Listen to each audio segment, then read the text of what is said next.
Hi folks, it's Dalton from Black Label. Hey guys, Ron here from Tactical Fitness and the IDBI Academy. And we thought we'd do a quick video while we're here at the range on how to install the bipod handguard for the X95. So first off, we'll start by removing the factory handguard. There's a few simple steps there. You can find them in the owner's manual. But first thing is we'll take off the pistol grip. So guys, if you don't have a TOV tool and you own an X95, you're wrong, or a Tavorsar. Get a TOV tool. It has literally all the tools you need to completely disassemble the gun, including the wrench for the barrel. So you're going to take your Phillips head. You're going to take off the grip. Of course, before filming this video, we already made sure that the weapon is clear. Always make sure your weapon is clear before any type of disassembly on your gun.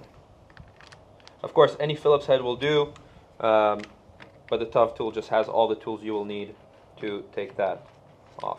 It's not like an AR. Don't worry about any detents or springs flying out.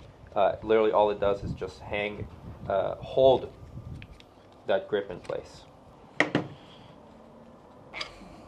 Alright, so we take that off. That's the first step. And then we're going to move on to our 3mm or 1.5mm, whatever it is, Allen key. And there's a little screw right here that holds the handguard in place. So we're going to take that off.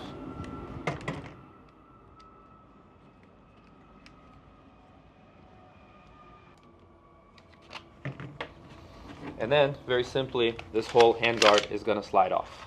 Okay? Once you've taken the handguard off, there's the little heat dispersion ring. All you need to do to take that off is just kind of bend it, and it'll slide right off of the barrel. I'm not recommending it to you, but you'll probably get a little bit more accuracy out of your gun if nothing is touching the barrel. Alright? Once we've taken this off, super simple. Take your new Black Label super fancy handguard, slide it on, and push it down until it locks in. You'll see it lock in right here at the end of the Picatinny rail. And that's it. It's on there. Once it's on there, you're going to take your screw back. I recommend re-Loctiting it so it doesn't come loose. Use your Loctite 424, just a dab will do the trick. Place it in there. If it's kind of stuck, make sure you're pulling that rail towards you, and then also you can tap it in a little bit until it fits all the way through. Make sure we pull that in a little bit tighter. We find that our handguards are fit a little bit tighter, so sometimes you have to drift that pin in. There we go. I'm just going to screw that in. You don't need a torque wrench for this, just hand tight enough. I've never seen one of these come loose on me, and I've shot thousands upon thousands of rounds. Alright, just hand tight, good enough. And then the last thing we're going to do is put this grip on there. There's a little lip here that's going to fit the bottom of the handguard as well as the bottom of the grip. Make sure it's fully in. You'll take your screw here. This one I also like to Loctite. A little Loctite on there. Push it in. And then again, you're going to use your Phillips head to tighten it back on. And that's it, guys. That's pretty much all you need to do in order to put this handguard on. It's about as easy as it gets. And that's the idea with the X95, right? It's meant to be a super modular, easy gun to use, easy to maintain. You don't need any crazy specialty tools.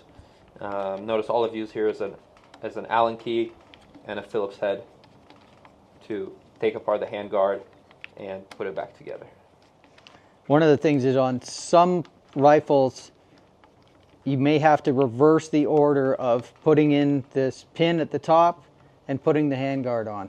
So in some rifles we found that some of the parts are plastic on the Tavor, so there's some tolerance.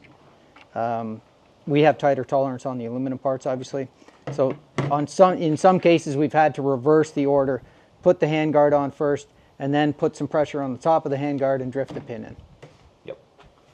And that's it. Now you may see that I'm missing my muzzle device. The reason is because I have a Hux device on here, so the handguard won't fit or come off with this on. So I had to take this off, and I'll reinstall it so I can put my suppressor back on and shoot like a civilized person. The handguard without the bipod You won't have to take the muzzle device off, and you can fit a suppressor up to 1.5 inches in diameter inside the handguard. Great. There it is. Bam. Thanks, Ron. Mm-hmm.